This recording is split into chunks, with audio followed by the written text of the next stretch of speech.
আসসালামু আলাইকুম। সরকারি নাজির আক্তার কলেজ সোনাতলা বগুড়া কর্তৃক আয়োজিত অনলাইন ক্লাস বিষয় অর্থনীতি প্রথম পত্র একাদশ শ্রেণীর সকল ছাত্রছাত্রীদের স্বাগতম জানাচ্ছি। আজকে লেকচার 7, অধ্যায় ভোক্তা ও উৎপাদকের আচরণ।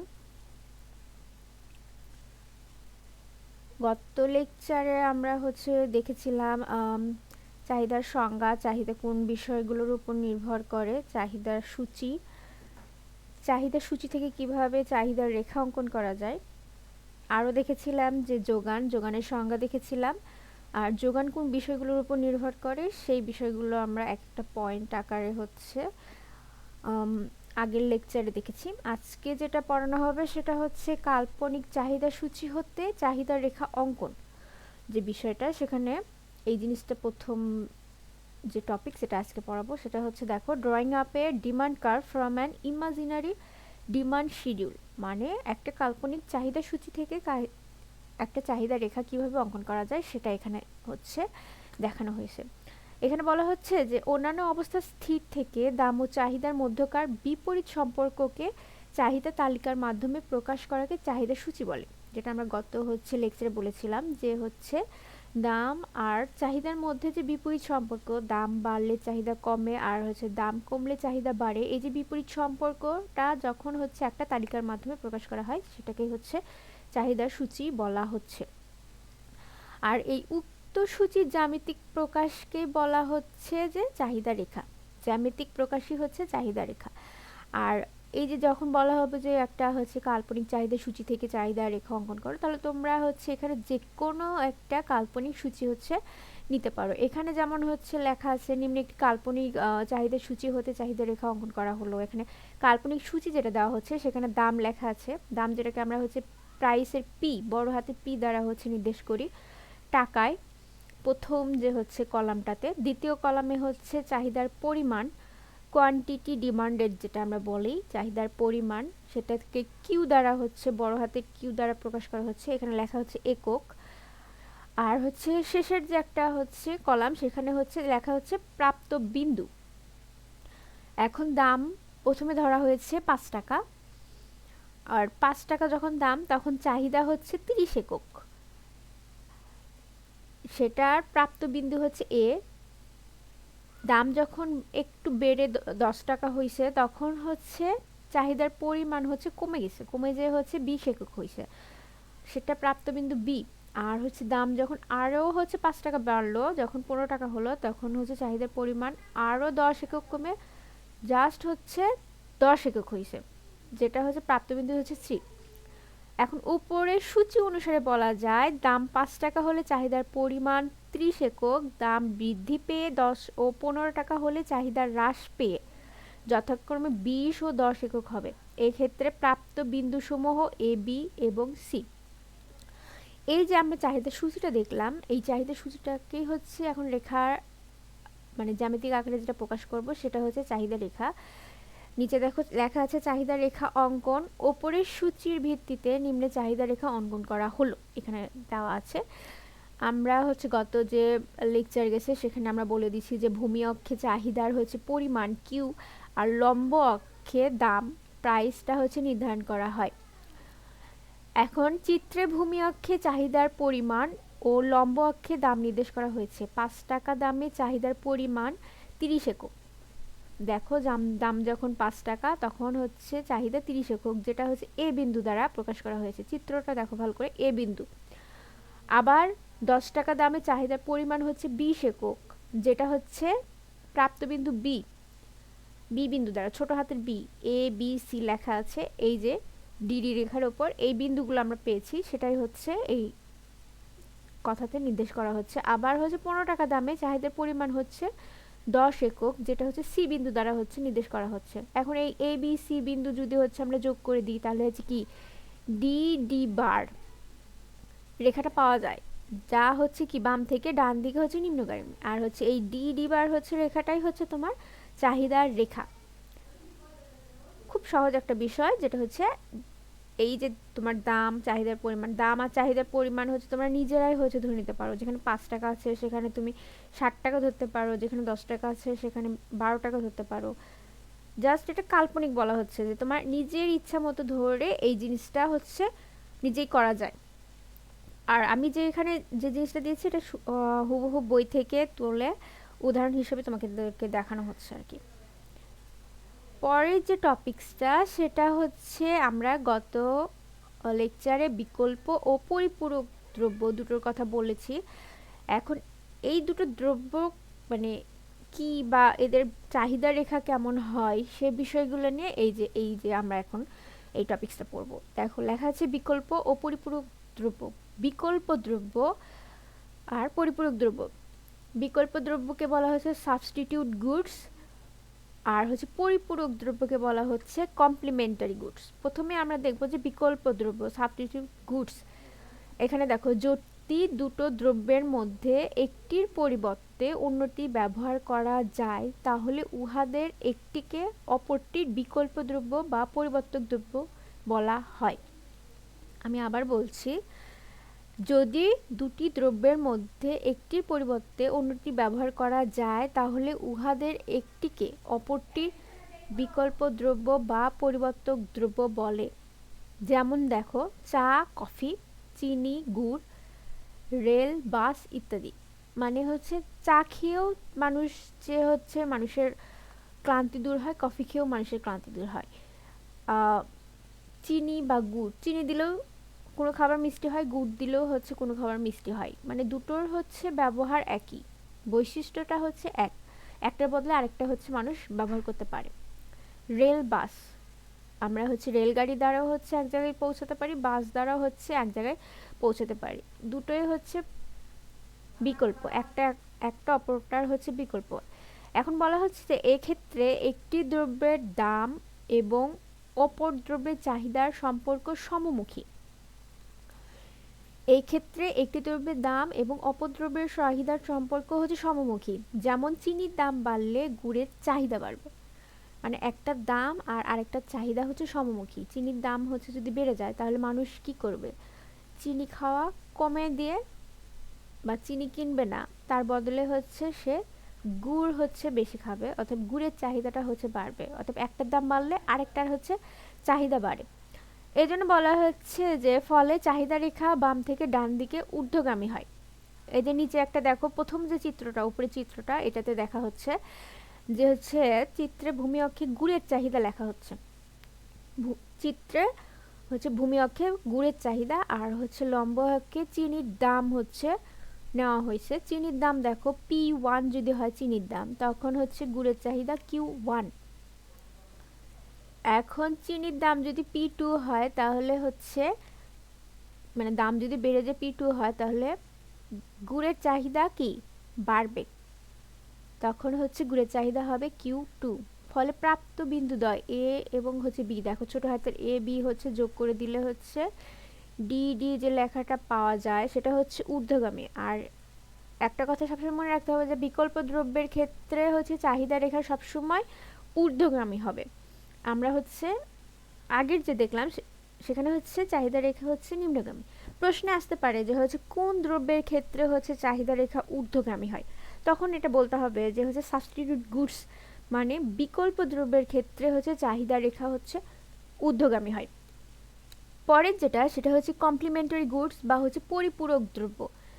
যদি দুটি দ্রব্যের মধ্যে একটির ভোগ বাড়াতে হলে অপরটির ভোগও বাড়াতে হয় তবে উহাদের একটিকে অপরটির পরিপূরক দ্রব্য বলে। আবার বলছি, যদি দুটি দ্রব্যের মধ্যে একটির ভোগ বাড়াতে হলে অপরটিরও ভোগও বাড়াতে হয় তাহলে উহাদের একটিকে অপরটির পরিপূরক দ্রব্য বলে। যেমন চা, চিনি, কালি, কলম, গাড়ি, পেট্রোল ইত্যাদি। এখন যদি আমি গাড়ি চালাই, গাড়ি যদি বেশি চালাই নিশ্চয়ই আমার পেট্রোলও বেশি লাগবে। অতএব কি একটা চাহিদা বাড়লে একটার ব্যবহার বাড়লে আরেকটারও ব্যবহার বাড়ে। কালি আর কলম, কলম দিয়ে আমি বেশি লিখলে কালিরও বেশি দরকার হবে। চা যদি বেশি খায় সেক্ষেত্রে কি চিনিরও বেশি দরকার হবে। অতএব একটা ব্যবহার করলে বা একটা ভোগ করলে আরেকটারও ভোগ যদি হচ্ছে বৃদ্ধি পায় সেক্ষেত্রে সেই সব দ্রব্যকে, সেই দুটি দ্রব্যকে বলা হচ্ছে পরিপূরক দ্রব্য। এখন বলা হচ্ছে যে এক্ষেত্রে একটি দ্রব্যের দাম এবং অপর দ্রব্যের চাহিদা বিপরীতমুখী। চিনির দাম বাড়লে চায়ের চাহিদা হ্রাস পাবে, মানে চিনির দাম বাড়লে মানুষ হচ্ছে চা একটু কম খাবে, যারা হচ্ছে চিনিতে চা খায় আর কি। ফলে চাহিদা রেখা কি বাম থেকে ডানে নিম্নগামী হবে, মানে সাধারণ যে আমরা চাহিদা রেখাটা দেখি সেরকমই হবে। চিত্রে ভূমি অক্ষে চায়ের চাহিদা এবং লম্ব অক্ষে চিনির দাম পরিমাপ করা হয়েছে।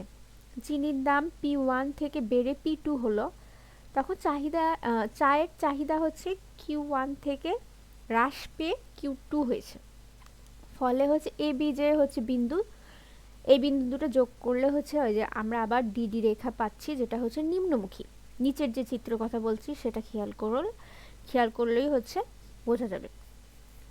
অর্থাৎ দুটোর ক্ষেত্রে আমরা দেখলাম বিকল্প দ্রব্যের ক্ষেত্রে চাহিদা রেখা ঊর্ধ্বগামী আর হচ্ছে পরিপূরক দ্রব্যের ক্ষেত্রে চাহিদা রেখা হচ্ছে নিম্নগামী। দুটোর মধ্যে পার্থক্যটা হচ্ছে এই ক্ষেত্রেই। তোমরা বইয়ে হচ্ছে আরও হচ্ছে বিস্তারিত, বইটা যখন পড়বে তখন আরও হচ্ছে বিস্তারিত বুঝতে পারবে। নেক্সট যে পয়েন্ট যেটা আমরা পড়াবো, নেক্সট যে টপিক সেটা হচ্ছে গিফেন দ্রব্য বা গিফেন গুডস। দেখো এখানে লেখা আছে যে সকল নিকৃষ্ট দ্রব্যের বেলায় দাম বাড়লে চাহিদা বাড়ে এবং দাম কমলে চাহিদা কমে, সে সকল দ্রব্যকেই হচ্ছে গিফেন দ্রব্য বলে। আবার বলছি, যে সকল নিকৃষ্ট দ্রব্যের বেলায় দাম বাড়লে চাহিদা বাড়ে এবং দাম কমলে চাহিদা কমে, সেসব দ্রব্যকে নিকৃষ্ট বা হচ্ছে গিফেন দ্রব্য বলে। 1840 সালে স্যার রবার্ট গিফেন আইরিশ কৃষকদের পর্যবেক্ষণ করে মত প্রকাশ করেন যে নিকৃষ্ট পর্যায়ভুক্ত কিছু দ্রব্যের বেলায় দাম ও চাহিদার সম্পর্ক কি বিপরীতমুখী।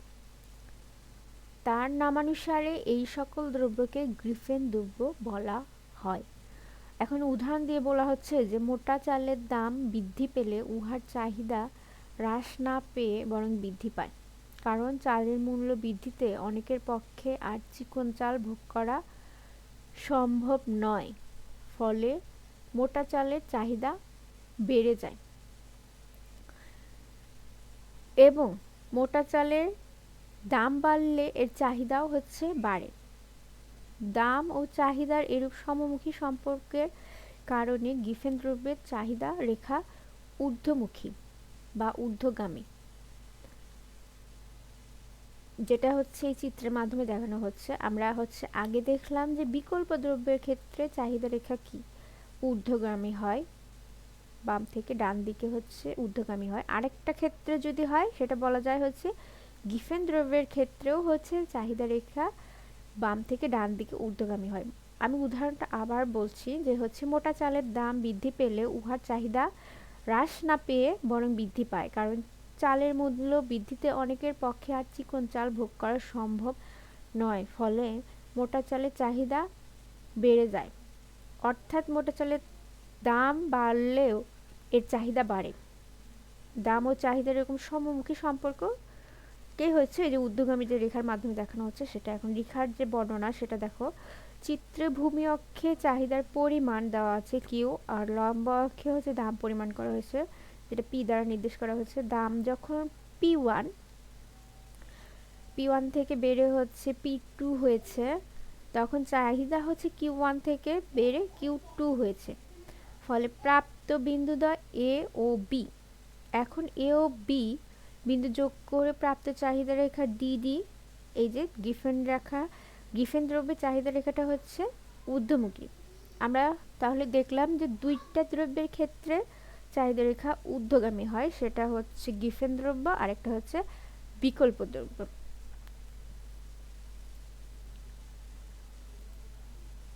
নেক্সট আরেকটা পয়েন্ট যেটা পড়াবো, গতদিনে যেহেতু যোগান পড়েছি একটু, যোগান আর হচ্ছে যোগান যে বিষয়গুলোর উপর হচ্ছে নির্ভর করে সেই বিষয়গুলো পড়াইছি। আজকে যেটা পড়াবো সেটা হচ্ছে যোগান ও মজুদের মধ্যে পার্থক্যটা কি, difference between supply and stock. যোগানকে বলা হচ্ছে সাপ্লাই আর হচ্ছে মজুদকে বলা হচ্ছে স্টক।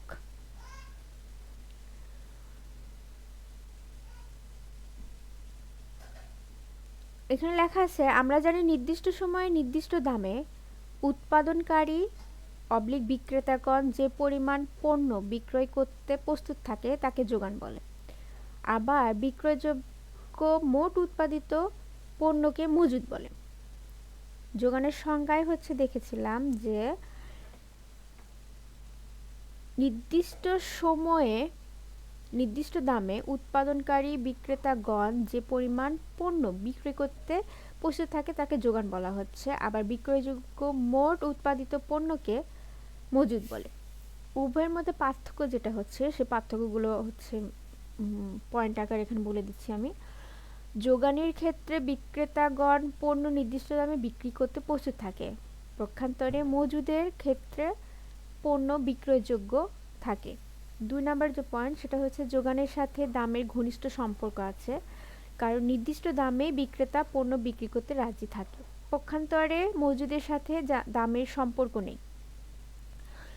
যোগান মজুদের অংশবিশেষ। পণ্যের যোগান মজুদের চেয়ে বড় হতে পারে না, বড় জোর সমান হতে পারে। তাই বলা যায় যোগান ক্ষুদ্র ধারণা আর মজুদ হচ্ছে বৃহৎ ধারণা।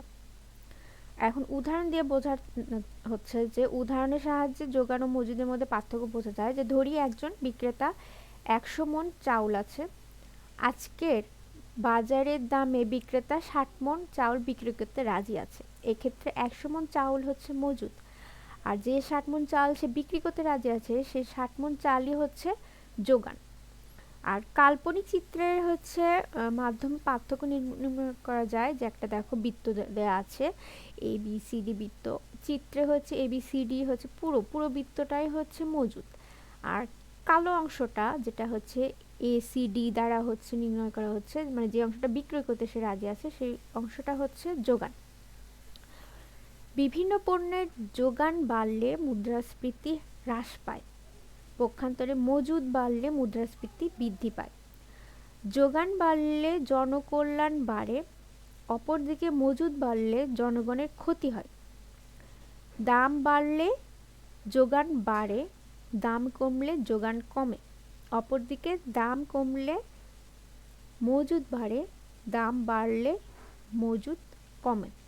মোটামুটি এই কয়েকটা হচ্ছে পার্থক্য যোগান আর হচ্ছে মজুদের মধ্যে। বইয়েও হচ্ছে এইভাবে দেওয়া আছে, লেকচারটা ফলো করলে হচ্ছে তোমাদের বেশি সুবিধা হবে। তো আপাতত হচ্ছে আজকের ক্লাসের জন্য এই হচ্ছে 4টা টপিকস পড়ানো হয়েছে। ইনশাল্লাহ পরবর্তী ক্লাসে হচ্ছে আরও যে টপিকসগুলো বাকি থাকবে আস্তে আস্তে পড়ানো হবে।